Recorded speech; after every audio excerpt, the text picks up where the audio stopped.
All right, cool. So the other thing I want to talk to you guys about was actually, so right now it's like the beginning of October. Yep. And there's a few different things happening in the world, right? So in some parts of the world, cases are going down. In other parts of the world, cases are going up. Mm-hmm. There are some very prominent people who have contracted the virus. Mm-hmm.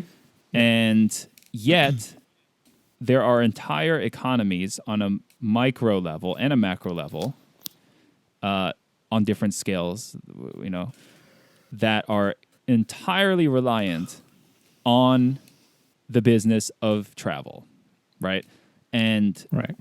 just two examples off the top of my head are Vegas and Hawaii, where their entire economies are completely reliant on tourist travel, right? Yeah. And so we see the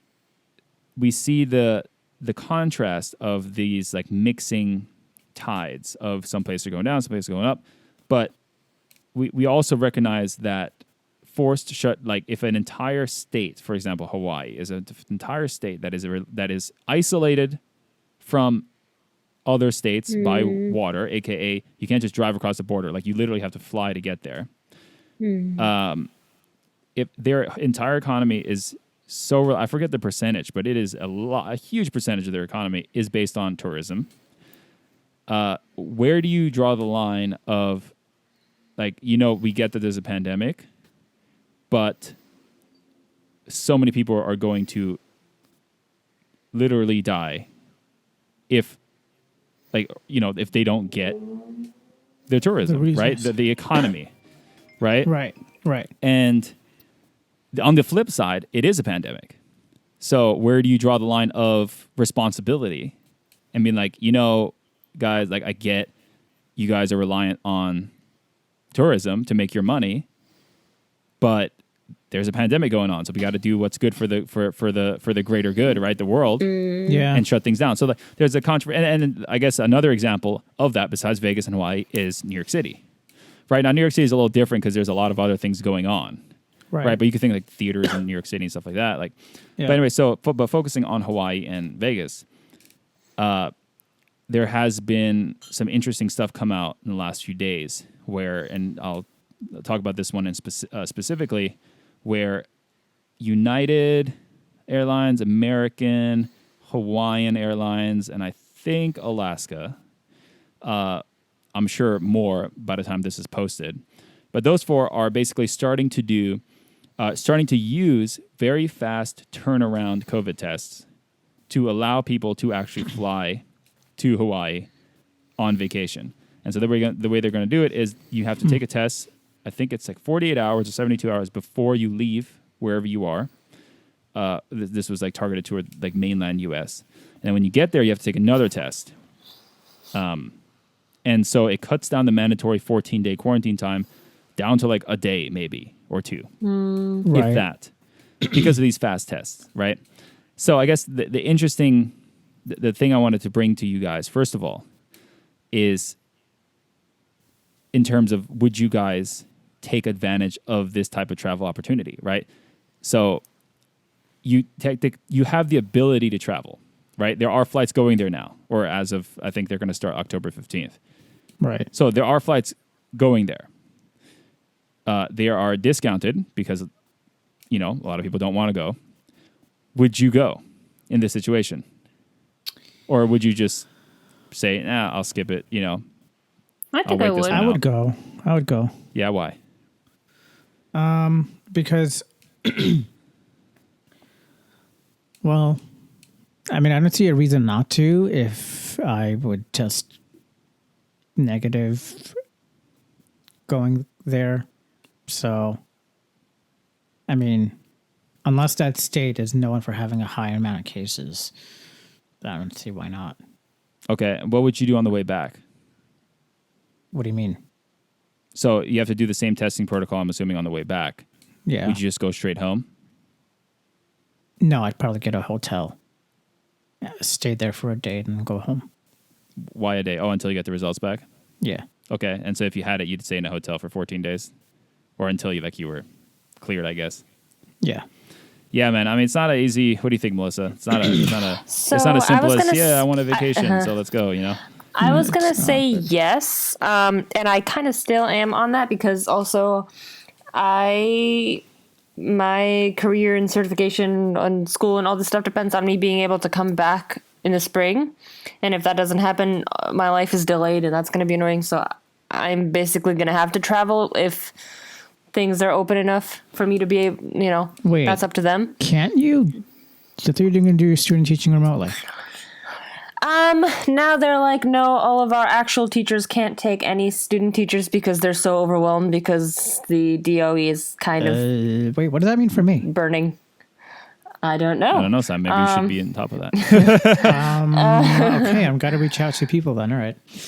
Oh, this was specifically for my program, though. So, yeah, reach out to people. Because the person she was in contact with was like, yeah, no, my teachers can't do this. So, anyway, we're hoping that his teachers can do that next semester so that I can do stuff. So, I'm going to practically have to travel. And so, I'm like, if I have to travel for that, I don't see the difference between traveling for work, which is my school, and traveling for fun. But the other thing is, say I do get it, either if I come back to New York or in a foreign country, I don't know. I'm thinking health insurance is gonna be or just Right. hospital care, that kind of thing. It's gonna be a little bit iffy. Yeah. So, I mean, I don't know what much there is to say about that. I don't know all the logistics that would work there. So maybe in June, of this year, right, we started seeing a lot of people start buying RVs. And at the time I was like, oh, it's crazy. Like, you're going to live in an RV now. You're like, I knew my buddies, like you had an apartment on Fifth Avenue, Manhattan. Now you're going to live in an RV. But, I kind of get, like, I'm not ready to buy an RV yet, but I think it's time for an exploration of alternative vacation. Right? Because if you can't fly to Hawaii and hit up the beaches, then maybe you get an RV and drive down to Florida for a week, Florida. Or not even Florida, but like maybe you drive, like rent an RV and just drive out to the coast, to Long Island from us being in New York City, But why get an RV then? So that you can like live on a campground and do your whole like, backwoods thing, and you don't have to spend $1,500 on a hotel, and that also you can be on your own. You don't have to actually expose yourself in a hotel with people coming into your room and all that. Like you said you would get a hotel. I don't know about that. So, I mean, you don't really have like what option is there if you already don't have one? That's true. If you don't already have an RV, yeah, like in New York City, where do you even? How? Craigslist. Yeah, but like, where do you keep that? So for all who don't know, Andrew has a parking space in front of his house. So we all just need to put our RV on his parking on his little driveway. To all of our listeners. Yeah, to all of our listeners. Address. Yeah. If you Andrew's go to, house. Yeah, address Andrew's house. If your RV does not fit on his little parking lot, feel free to kind of like, go over the little fence a little bit. I'm sure he won't mind. And park your RV. There was a TV show that we watched when growing up that like they wanted their own place. So they got an RV and parked it in their parents' driveway. But technically it was their roof. I think it was that 70s show or something like that. But it was technically under their roof. So it was like, because his dad told him, if you're as long as you're living under my roof, it's my rule. So he's like, all right, I'm going to get my own roof. So he got an RV, parked it in his parents' driveway, and was like, all right, it's my roof now. So it's technically my rules. So I can respect that. Yeah.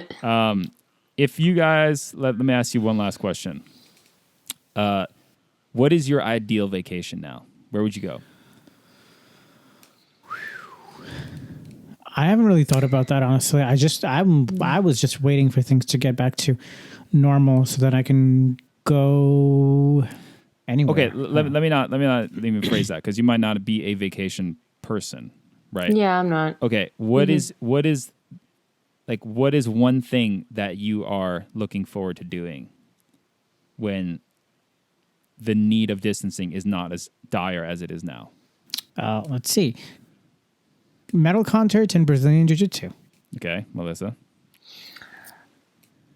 Well, I don't actually know. This is introverts have not really suffered from this pandemic situation that much.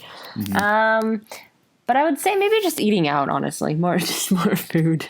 That's very fair. I have noticed that my credit card bill has gotten dramatically lower ever since I stopped eating out so much. Yeah, which is an awesome thing. I would agree. And I would say shopping too, with certain limitations. I like shopping on my own terms. Yeah. And I'd like to go practice drums again. And like I said, dating. So In an actual studio? Yes. Yeah, that's fair. I would say I agree with all of you. Eating out would be fun, though I've realized that I don't need to do it as much as I used to. You still owe me sushi, though. Yeah, sushi, eating out. BJJ, definitely. Jiu-jitsu. And just, honestly, I miss the gym environment, right? Like, I have technically 3 paused memberships now. The one starting back up. And traveling, racing, all these other things. I mean, I said one. We all named like 10 things, so. Yeah. Oh, I guess also just traveling independently without being fearful of like the subway or like that too. That's just very being independent true. with you know, like the whole. I think we had the grocery store conversation. We already had that, and then just I haven't had the need to be on the subway much since everything shut down. But just thinking if I had, I would be really uncomfortable, and so just that. Well, especially like being a blind person where you can't see other people. First of all, you can't see if they have a mask on. You can't see if they're talking in your face. I mean, you can hear obviously, but just like the awareness of the proximity of other people is just less than if you had vision. And so, yeah, totally agree with that. I mean, like I feel pretty uncomfortable taking the subway. Like I mean, I take my car and I do say to myself, I miss taking the subway in the sense that just commuting from like one place to the other, just moving. As much as I like the car, like, you know. So cool. Well, hopefully we can all get to that soon-ish. We'll see. We will see. Cool. Any closing thoughts? I think we had a good discussion on. I can't believe we had 22 episodes and we had never complained about audio description before. Yeah.